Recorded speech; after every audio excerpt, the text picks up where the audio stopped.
Right now, we got Pete Prisco from CBS Sports on the line. Pete, what's up, dude? How are you? Good. How are you? Doing good, man. We are doing well, man. It's interesting for us in Washington to have the discussion about the draft and what they need to do to get better, but it's with the serious approach of how can they become a Super Bowl contender because they've figured out quarterback. It's been a long, long time since that's been the case. Yeah, no question about it. You guys knew how I felt about that kid. I told you that. You were all in. Yeah, I mean, he's special, and he is every bit as good as I thought he would be, and even more. And you can tell he loves it, and he lives it, and they follow him. And again, you don't have to worry about it for the next decade plus in DC, which has to be a real comfortable feeling for all the Washington fans. Absolutely, man. What do you think their next move should be as they try to get better and make sure they can maintain this? Well, after watching the defense get gashed, they got to, get better on that side of the ball. A pass rusher. They have, Fowler's an unrestricted free agent. I know he had the sacks last year, but he really wasn't as productive as the sack numbers. They need to get better rush at the passer. And I think that's a number one priority for them.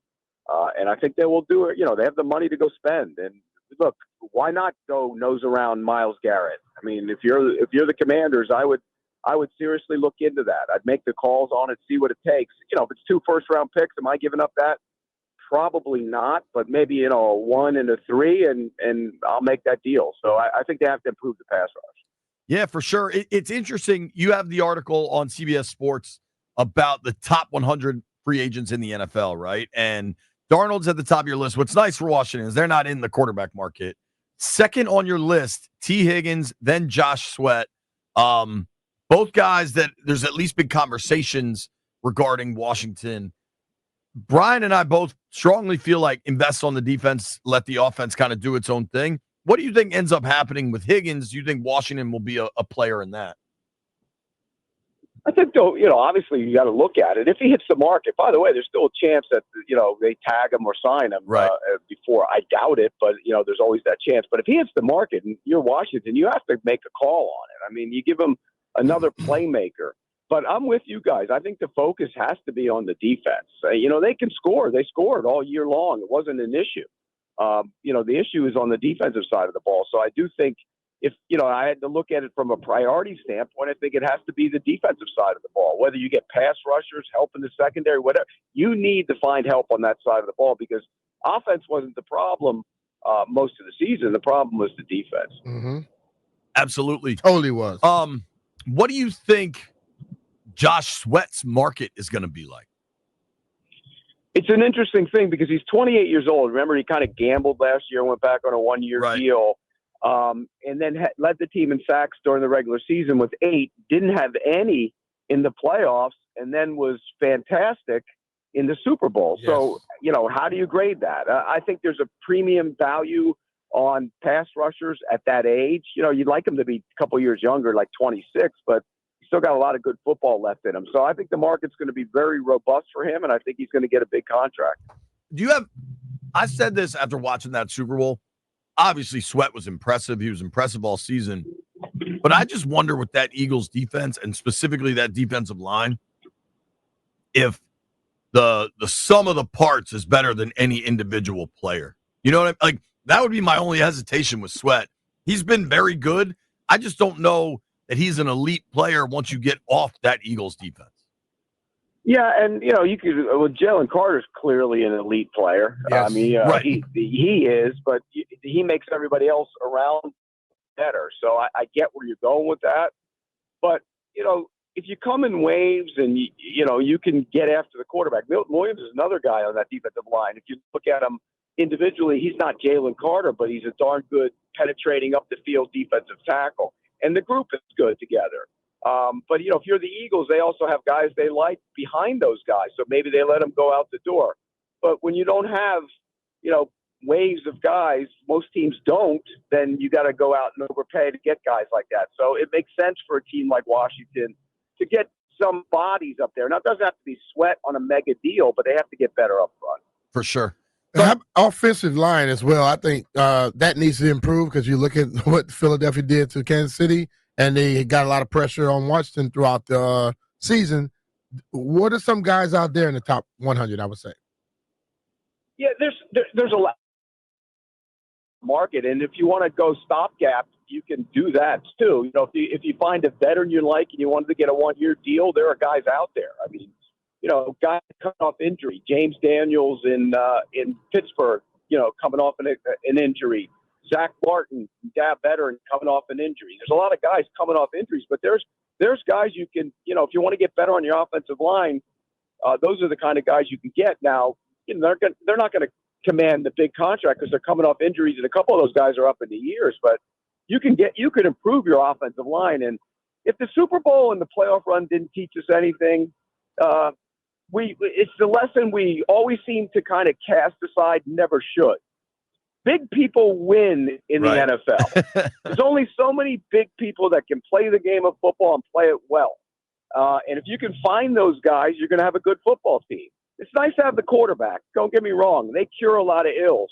But when you have big people up front of the offensive line who can protect and run block, and you have big people on the other side of the ball who can stop the run and knock the other guy's quarterback down, you're going to win a lot of football games in the NFL. Yeah, that's the way I think all the time, man. Talking with our friend Pete Prisco here on the Rude Guest Hotline. Pete is senior NFL columnist for CBS Sports. You can check him on CBS Sports HQ. You can follow him on Twitter at Prisco CBS. Couple linebackers on your list. You should check out Pete's latest top 100 free agents in the NFL on CBSSports.com. Couple linebackers in Nick Bolton and Zach Bond. Both guys were in the Super Bowl. Both played well in that Super Bowl. Bond was outrageous all year. Bond really crushed the Commanders in that NFC title game.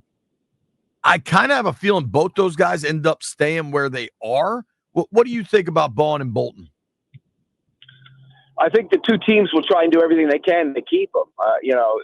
Bond has resurrected his career in large part because of the Eagles. I mean, and he doesn't owe him anything. If you get more money elsewhere, go get it. But I think there's an allegiance there. He liked it there. They use him well. And so I think, ideally they'd like to have him back. If the money gets out of whack somewhere else, then I think he goes. But remember, and that's the one thing about the Eagles. We look at the Eagles and we say, oh, they got, 4 guys in the top 20 of my top 100. Well, Sweat was on a 1-year prove-it deal, proved it, but they had questions about him. Milton Williams before this year was viewed as a guy who's a good player, but not, going to command great money, had a really good season. And now he's on the top, 15 guys. And then you look, Becton, they converted him from right tackle to guard. He became a monster at right guard. And Bond, they signed him, off the street basically, and gave him a 1-year deal and converted him from outside linebacker to inside linebacker. So player development matters too. I mean, you got to be able to develop those guys. So I think is Bond going to command a big contract off of that season? Probably yes. Are you concerned about that? Somewhat maybe, because you don't know if that was because he moved inside that he had his career year. As for Bolton, I think the Chiefs want Bolton back in the worst way. He's their quarterback on that defense. Yeah. Good run player. Not great against the pass, but again, he's a guy they'd love that back. Yeah, both those guys are interesting to me. In Washington, I'll confess, I don't know that. I'm guessing he made your list. Bobby Wagner, 35 on your list, top 100 free agents. You think they keep Wagner in Washington? If Bobby Wagner played like he did last, and by the way, I didn't think he would. If he played like he did last year and was younger, he'd be much higher on the list. Yeah. And so I think if they're smart, they'll bring him back. And now you can't get crazy with the money, and obviously they didn't last year, and I don't think they will this time around. But if you're Bobby Wagner, you like it there. You're friendly with the quarterback. It's a good situation. You're 35. Are you going to get a mega deal from somebody else? Probably not. So why not bring him back? I think it makes all the sense in the world to bring Bobby Wagner back. I agree. But it's interesting. Another dude that's on your list is Khalil Mack. Last year, Washington added a bunch of veterans that some around the league question how much they had left, and they really balled out. Wagner's an example. Ertz is an example. What do you think happens with Khalil Mack? Apparently, he wants to get paid. I don't know that he's going to. What's your thought on a guy that's probably a future Hall of Famer? And you know what? Played better than probably his sack numbers would indicate from a year ago. I think he was actually really good. Surprisingly to me, he was really good. I didn't think he had that in him, but he played well. But again, he's an older guy, and all you got to do is look at Von Miller. It kind of didn't work out for him in Buffalo, so you got to be careful sometimes with the older player. You're not going to give him a 4-year deal, averaging a big bunch of money and give him upfront money. I think if you can get him on a couple-year deal, get him some guaranteed money in that deal and bring him in, I think you'd make a lot of sense for a lot of teams because he can still rush the passer. He's a guy that can get after the quarterback. Pete, De'Ami Brown down the stretch, he began to play a lot better for the Commanders. Has been up and down throughout his career. What are your thoughts on him moving forward? I really liked him coming out. And thought he would be better than he's been. And I think what we saw at the end of last year might be the start of something for him. I really, I do a list of guys I like better than most people and better than the scouts, and he was one of them. And I expected big things from De'Ami Brown. And I think at the end of last year, we started seeing bits and pieces of that. And that's the one thing about free agency. You want ascending players. You don't want descending players. As one coach told me a long time ago, he goes, ideal age for any free agent is 26, and because his best football is probably the next 3 or 4 years until he turns 30. You don't want to pay, usually, particularly the big contracts, you don't want to pay them if they're 29, 30 years old because you're never going to get your bang for your buck. So I think a guy like De'Ami Brown is an interesting one to keep an eye on because he's an ascending player. And I think those are the kind of players teams target. Yeah, in a big way. It's interesting, though. There's a couple guys. You mentioned Garrett earlier. What do you think? There's so much uncertainty with Cincinnati. What do you think happens with Hendrickson? Well, I think in their master plan, they bring all those guys back. Now, is that reasonable? Probably not. But I think Hendrickson is one, and Burrow's talked openly about Hendrickson. If they don't have Hendrickson, they don't have anybody who can really rush the passer, and you can't win that way. Yep. So I think they have to find a way to make that work. Joseph Asai is another young player who had 5 sacks last year. He came into the league. They expected him to be a big-time pass rusher. Well, he's now an unrestricted free agent on the market as well. So, and by the way, another one of those ascending players, a younger player who might, you might get him for a decent rate and be able to cash in on that. But I do think that the Bengals have to find a way to keep Hendrickson. Yeah, I mean, it just seems like Cincinnati is in the process of tearing down a team that could have been fairly great. One dude on your list, if you want to check out Pete Prisco's top 100 free agents, it's not just one thing I always like about your work, Pete, is it's not just the same stuff you read everywhere else. Like you have your own opinions. You obviously watch the tape, all of that. Cowboys D tackle, Osa, I don't know how to say Odazigawa, I think. Yeah, it's Odazigu, I think it is, but you're close. I'm probably wrong. You're probably wrong. But, yeah, probably. But that's a dude that Dan Quinn knows well. He's only 26. He's disruptive. Maybe not the biggest dude. Where do you think he ends up on a Dallas team with some questions themselves? Yeah, he is actually really disruptive, and that's what he is. He's a disruptor. Is he great, holding up against the run when you're running right at him? Probably not, but he does play the runs. He's not a bad run player, but they've had problems over the years stopping the run. I think this is one of those situations where if you want a guy who can get up the field and get you some sacks and get you some penetration and get into the backfield on run plays, that because he's coming off a really good year. And you're right, Dan Quinn does know him, and he's a guy. But by the same token, they also used a first-round pick on a defensive tackle last year. And, at times he flashed. I think he's got to get a little bit stronger. And so do you go spend money to go, upgrade there when you did use a high asset on a defensive tackle last year? Yeah.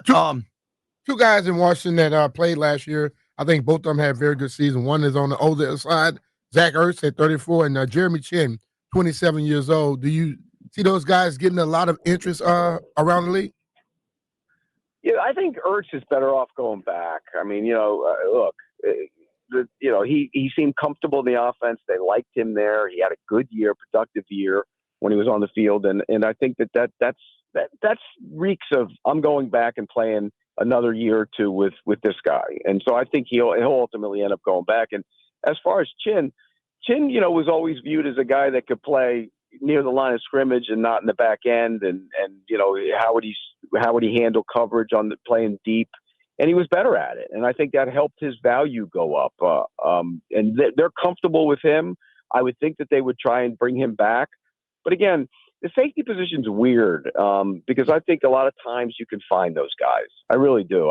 Now the elite ones, but if you ask everybody around the league who are the elite ones, Kyle Hamilton and guys like that, is the value there for that position? That's the question. I mean, do those guys win you Super Bowls? And the answer is you'd probably like to be really steady back there and have a guy who can make some plays, but he doesn't have to necessarily be a game changer. You'd rather be good on the defensive line and at corner, and I think we saw that with the Philadelphia Eagles. Yeah, it's going to be really interesting. I think Ertz ends up back here. I do too. I think he really was happy here. I mean, he played the bulk of his career in the NFC East. I do think Ertz comes back. What do you think with Chris Godwin with the Bucs? You think he stays in Tampa? I think they're going to do everything in their power to keep him there because, look, Mike Evans is slowing down. They do love Jalen McMillan, who really came on at the end when Godwin went down. But, they like to play a lot of three. And, the offensive coordinator is different, but they'll still play a lot of three receivers. So I think they'd like to have him back. He's much better, by the way, in the slot. Remember, they moved him outside the year before. He struggled out there. He's comfortable. He was leading the league in catches when he got hurt last year. And touchdowns, much better. Right? Yeah, he's much better playing in the slot. And I think anybody's looking for a good slot receiver. Now, he's coming off the injury, and he's had other injuries. He had a knee injury in his past as well. But, again, if you're looking for a good slot receiver, he would make all the sense in the world. Last thing from me, Pete. Commanders go 12-5 regular season, get to the NFC title game. How much of their success do you think, from a national perspective, is sustainable? All of it, because of the quarterback. That guy keeps you relevant. There's always and I call them the aberration seasons, where a team doesn't have a franchise quarterback and the ball bounces their way. They play really good defense. They run the ball. The line plays good. They don't have a ton of injuries. The mistakes don't go against them. They go with them. And that team ends up playing, in the playoffs. But then it disappears. And then you're gone. You don't have sustainable success. Minnesota. The Commanders have sustainable success because they have that guy. Yep. He does that to them, for them, and it will make them relevant for the next 12 to 15 years because of Jaden Daniels. I totally agree, man. I totally agree. He improved weekly. Once he saw a team, he came back, and he was very good against them. Did you see that from him, how he didn't make the same mistake twice early on? What's very telling about a young quarterback is how he handles pressure, the blitz, and he was really good at it. Yeah. And a lot of guys get broken by that, and they don't handle it well. And, he can move, and he can move to throw, and he can move to run. But I think the way he handled the blitzes is telling us anything about him as a quarterback. And that, to me, tells you where he's going, how he's going to get there. He is special. And again, I go back to my theory on it. If you have that guy, you don't have to worry anymore. And that's the best thing about having a guy like Jaden Daniels. And you know what? If you're a Commanders fan, I told you guys this exact same thing in the summer. Need not worry anymore. You're going to be around for the next decade.